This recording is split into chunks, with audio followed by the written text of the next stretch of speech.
And welcome back to the hottest marriage show on this side of the planet. This is John D. and Kanika, a.k.a. Oh, doing too much. I was over here vibing. And welcome back to the hottest marriage show again. How are you doing? I'm doing well.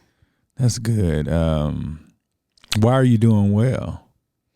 Well, I just feel like I have you know what? Part of it might be I feel like we've turned the corner in the weather. I'm very much so my mood can be impacted a lot by the weather. And so it's starting to pick up. It's getting warmer. It's not warm, but it's getting warmer and the sun is out.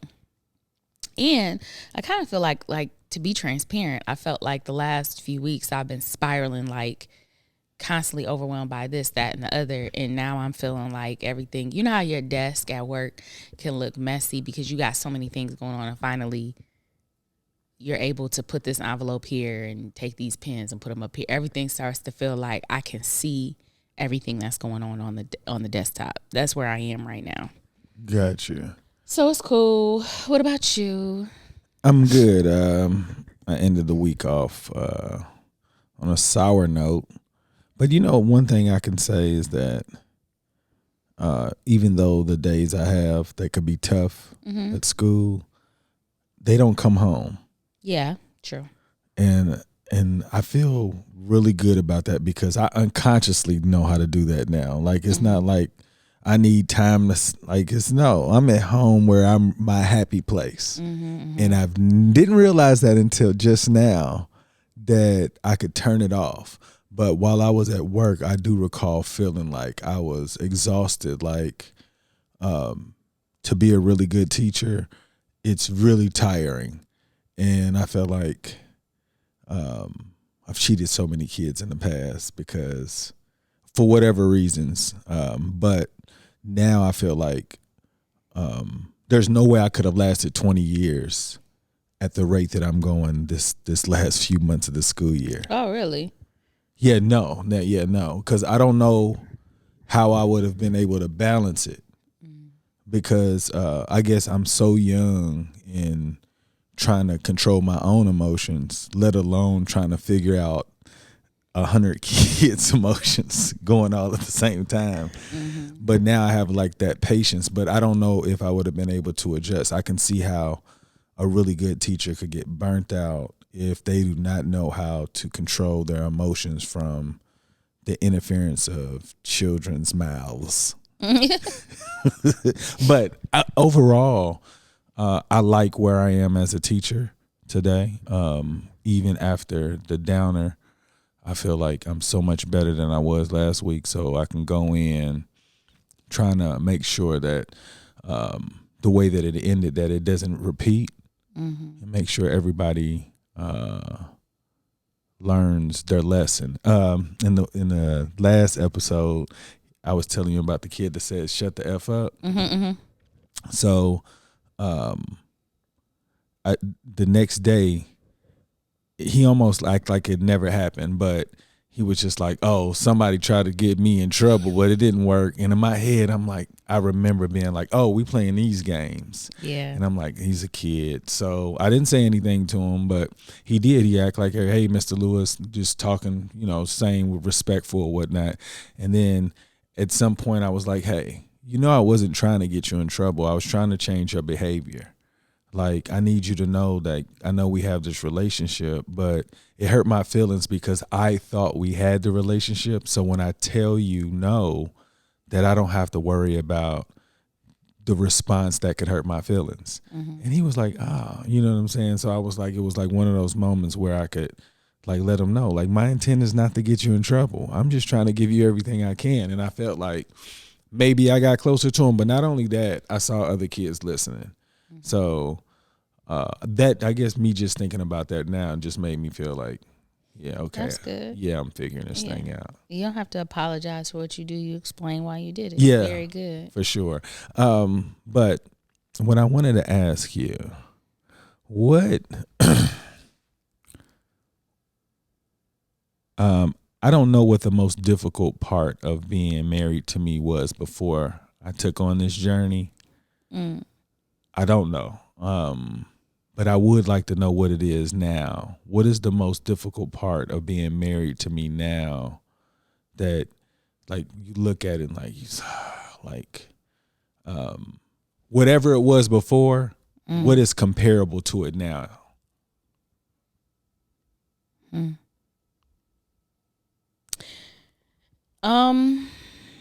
don't know if I can put my finger on it. I know that being married to you before was very much so being invisible and not being a priority. And now that's not the issue. I don't know. Like, at this point, what's most difficult? You know, I don't really know if there's anything, and it's not a joke. It's not. But you know, if you're going through the gauntlet most of your life, when you come into another situation, it feels like it's skating by. It's easy. You know, it's like, even when you think about before not having all the tools that you have now when you were teaching, it definitely wasn't a cakewalk that you feel like you have in certain aspects now. So now I really can't pinpoint anything that's necessarily difficult versus before. Before, if I look back, there are a lot of things that I could say I struggled with. I can't necessarily say there's any particular thing that drives me insane now. Because I think you're very intentional now with, like, how you speak to me, or I'm going to tell y'all the truth. So last week, I got mad at John. I got mad at him, and I did not speak to him. And, you know, I said that I was going to really try to work on my turnaround time being 2 hours. He definitely gave you my 2 days. And then he sent me a text message. He said, okay, it's been 2 days now. So let's figure out why I've let you be mad by yourself for your, you know, your designated amount of time. And I think that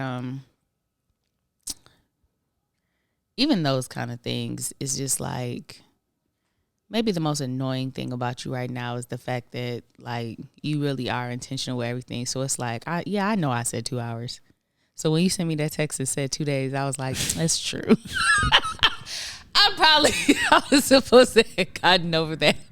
But I mean, you know, it fell into some other things as well. But I don't know. I guess now I can see how much you try with everything you do. So then now I feel like I have more of a responsibility to try too. I can't fall back on well, you know, this is how we do it, and I'm going to go on about my business, and he's going to go on about his business. And, you know, before, we didn't really exist like we do now. So I guess now you make me a little bit more, I have to be more accountable for how I interact with you, versus before it was kind of like I didn't have to worry about that stuff anymore. You know, that wasn't a concern with my day to day. So dang, how dare you try to make me improve my way of being somehow. Yeah, I think that that's pretty much it. And that sounds kind of weird to be able to say that. It seems like you should be able to say something like, you know, this, I really struggle with this right now. But I think that I'm at a point in my life where I'm trying to sort myself out a lot more than I took the time to do in my younger years. And so most of my struggle and my difficulty actually comes from within and what I'm doing with myself, not necessarily. And it kind of helps that we're not in the same marriage we were in before, because I wouldn't have been able to do this and that and be able to maintain my sanity. I guess things happen when they're supposed to, or how they're supposed to. What about me? It's a loaded question. What about you? What do you struggle with me? You know, if I can I've thought about this more than just me asking this question to you. I didn't even think that you were going to remember to ask me. Oh. So I wasn't really prepared. Because typically when I ask you something, we can just go on. But I guess you didn't want to talk about yourself enough. And that's typically people like to talk about themselves. And I thought that you would. But so this is what I haven't been able to determine. Some of your habits before I became aware, or like some of our practices in the house, like what did it really look like? Because now that you have time to sit back and kind of like gather yourself, I'm so happy that you're getting an opportunity to be able to do that, because I can understand how that's very difficult to even consider yourself with the number of responsibilities that you've had in your past.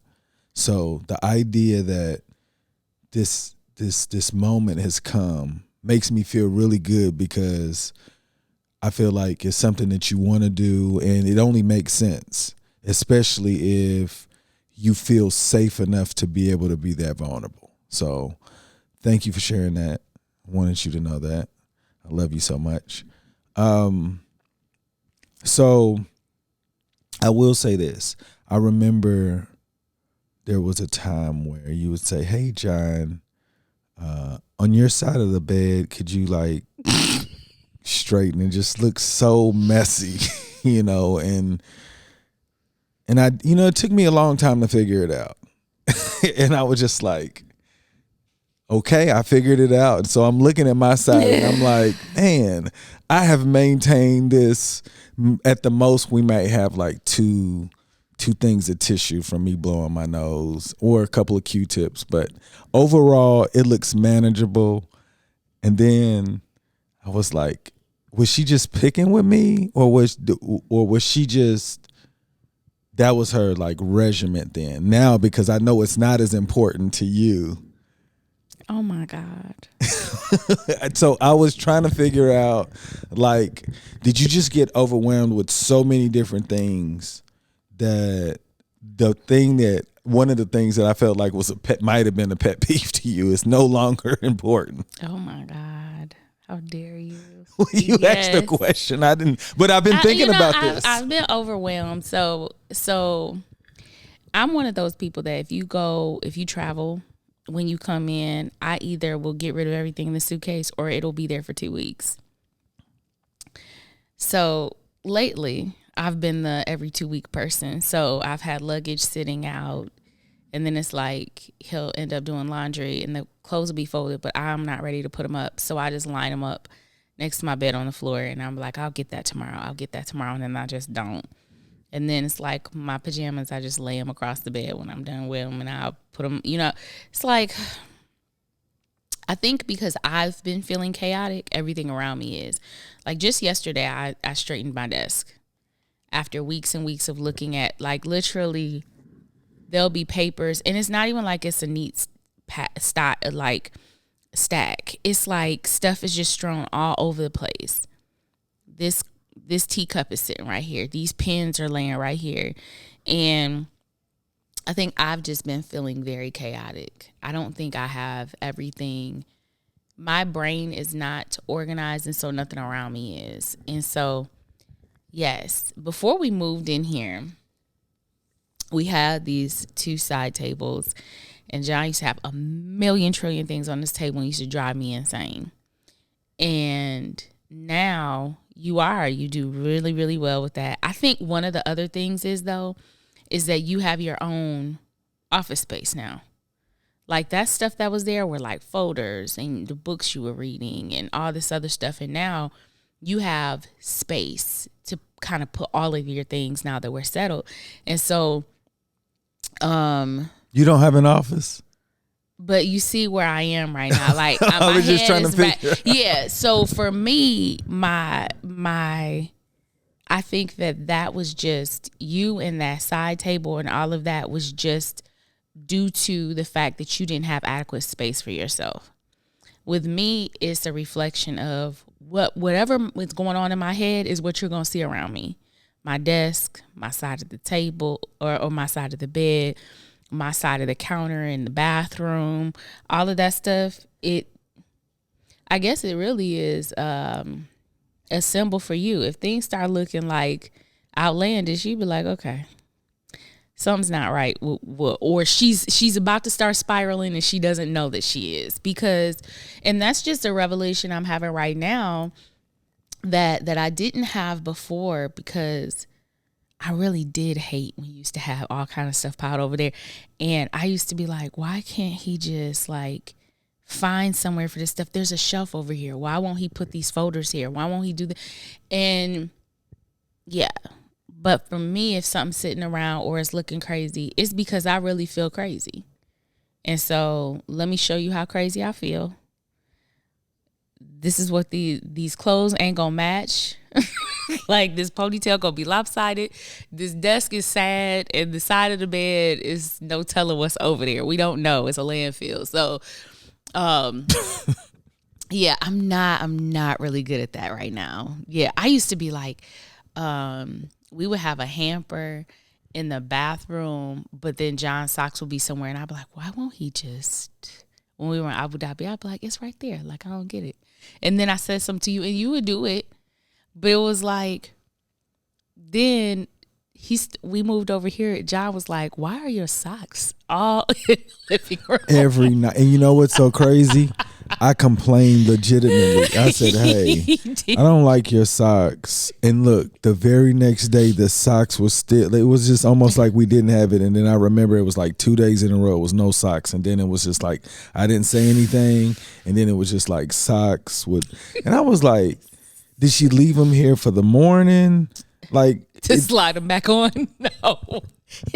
I'm telling you, like, I've seen like just random socks, and I'm just like, I'm not picking it up, because I need her to see this sock at some point and say, that sock shouldn't be there.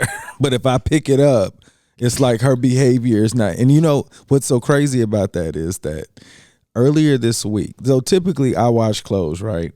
So I didn't wash clothes the week before, but it was the same amount. But for some reason, she wanted to wash clothes during the week on a Monday and didn't wash clothes. She just left the clothes in the washer, right? No. Look, I'm going to finish this story because I know this. Because so I'm like, oh, she's washing clothes. Okay, so this is Monday. So Tuesday come. In the laundry room, everything looks exactly the same as the day before. And I'm like, now, mind you, we're not really talking, because she kind of just put everything on break, right? So now it's Wednesday. Nothing has changed. So I went to go put the clothes in the washer into the dryer, and then no, my bad. I put the clothes in the wash from the washer into the dryer on Monday when I originally saw this. So now there's this blanket in the washer. This blanket was in this washer for 3 days. And I was like, you said you weren't going to do anything. And I come in here and you're watching television, eating popcorn, just laughing. I was like, okay, she's happy. So I'm going to leave her alone and I'm going to just go wash these clothes. So that's when I finished washing the clothes. So don't say you did anything outside of that. No, I'm going to tell you this, though.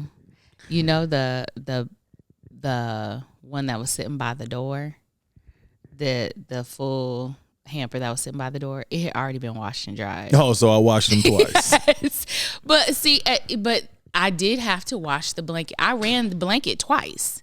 So then you must have ran it a third time. Because I was like, oh, I left the blanket in the wash. Let me go run it again. And then I ran it again, and then I forgot to go get it. And then when I saw you back there doing laundry, I was like, oh, he's going to run that. You started on Monday. I know, but I got one whole load done. Oh my God. Well, actually, I got two, because I got one into the dryer to get the so I was almost there. But I wasn't speaking to you, so I couldn't tell you that. And I wasn't going to either. And look, you know what's so crazy about her not speaking to me? It was so childish. It was. Because I didn't even know what I was doing. Oh, it was so, I was mad. But you know. But that's what I'm saying. I don't think it's fair. Like, you see how she's laughing at me? I'm going to kill this dog so Peter can be out here. Anyways. But yeah, like, so I'll say this. I'm happy that we can laugh at it. But you know, sometimes during those moments, I'm like, what is she thinking? Like, why do we need to feel this way? I don't want to feel this way. Because that's who I am.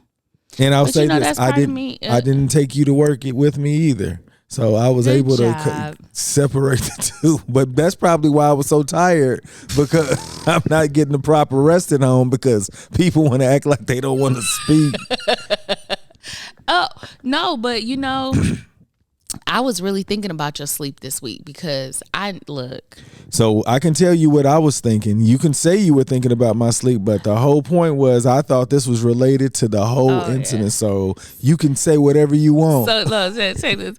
So this last weekend, I must have been snoring as loud as possible because John, not only, he said usually he can like make a noise or like clear his throat or push me and then I'll stop.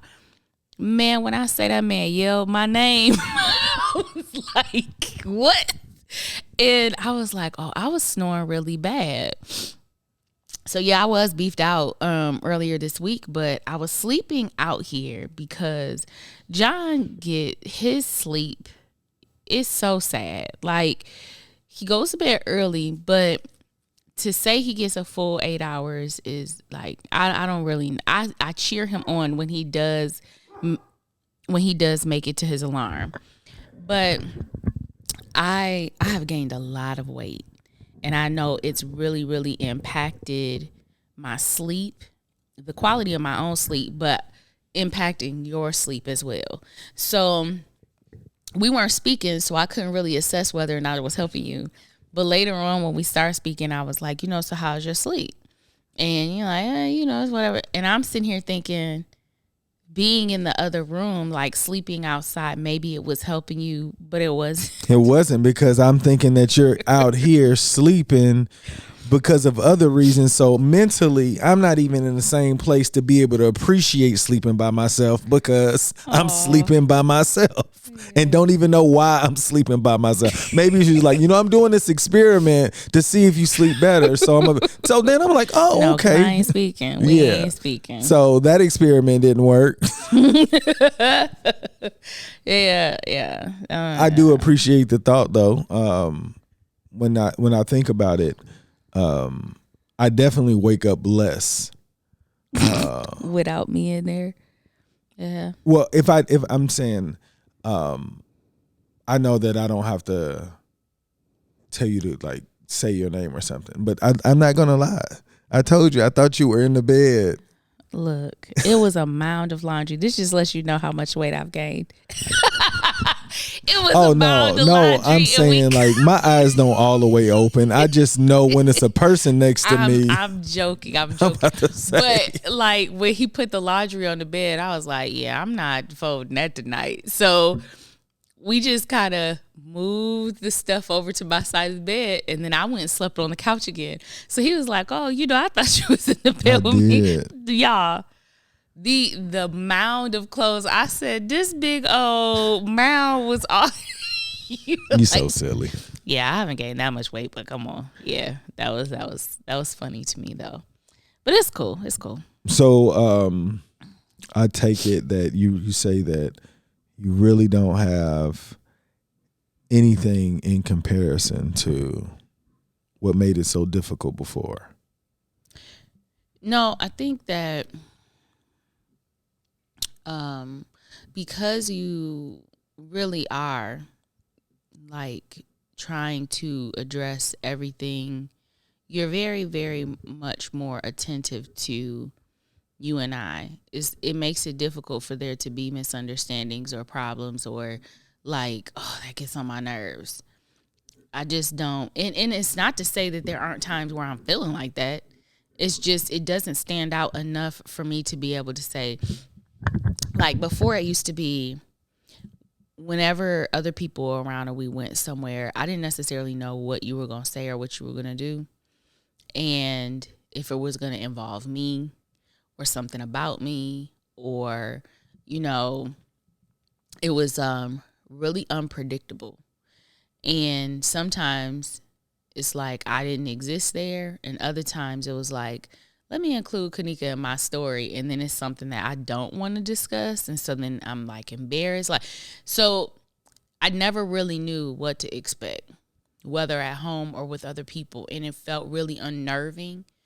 And usually something around those things would end up being why I would be upset with you before. It would be something around you speaking about me or ignoring me. It's like I want my husband to pay attention to me, but I almost want him to not pay attention to me. So then, you know, I'm very private, but you're not. And so when you share things, I'm like, that's not something I feel like is appropriate to share. And there was never a soft balance in there. Yeah. It was either so that unpredictability, that going into spaces and not really knowing how I'm going to end up coming out, that was probably the scariest part of you and I. Because it's where I felt most exposed. I didn't know, but there were other things, but I think that stuck out to me the most over the entire course of who we are or who we've been. And it's really not a concern anymore. I feel like you're no longer looking at the world as you're the main character and the rest of the, like, you actually look to try to figure out other people's feelings, just like how you were talking about with your students. Like, you are trying to be aware of how that intent versus impact thing has really, really come around with you now. And so it's a safer space. So for somebody who's more private, and that being my scariest part with you is whether or not I'm exposed or not, that going away, it makes everything else seem kind of small. So yeah, that's good. That makes me feel, like I'm on the right path. Yeah. So thank you for sharing that. Anybody you want to give a shout out before we get out of here? So yes, there is one person I want to give a shout out to. One of my very best friends is being honored this week, and I want to give a shout out to her. Miss Manning is an amazing educator and leader in the Oakland area, and they're recognizing her as an impact warrior through the Golden State Warriors organization. Oh, really? Yeah. So that honor is coming up soon. And for the whole idea of impact and intent, I guess that's really important to bring it back around to her, because she taught me that. You kind of have an idea of it when you were growing up. Well, that's not what I meant. Well, that's what happened. But she put the concept together for me a few years ago, and she was like, we need to understand. I understand the intent, but Kanika, what was the impact? And it really made me pay attention more to what's going on around me. And even in conversations you and I have had, and even when she talks to me about her students and what she's trying to teach them, that is constantly in there. I really, really admire her, and I look forward to seeing this honor being doled out to her, because she deserves it. She works really hard, and not everybody can always appreciate how you deliver when you're trying to make things happen. But when you make those things happen and they're amazing, you're turning things around, and people, when they recognize you on a large scale, you deserve it all. Yeah. So I'm really proud of her. Yeah, shout out to you. What's her name again? Michaela Manning. Michaela Manning. Yes. Shout out to her. I didn't know if you wanted that in. I was like, my bad. Yeah, I said Miss Manning, I guess. Oh yeah, I definitely didn't. That did not cross my mind. Congratulations. Yes. And shout out to these dogs who, yeah, shout out to all married people who are working to find that beautiful place where you can appreciate the company of the person you decided to do it with. And my emotional support dogs. Yes. And those too. Yeah, I'm still learning to be a better dog owner. No, but shout out to everybody who has an opportunity to create something beautiful in a relationship. Those of you that have not found it, keep working. It is worth getting there. Y'all make today better than yesterday. Don't worry about anything you can't control. GATA, get after that action, or that action will get after you. Be great on purpose.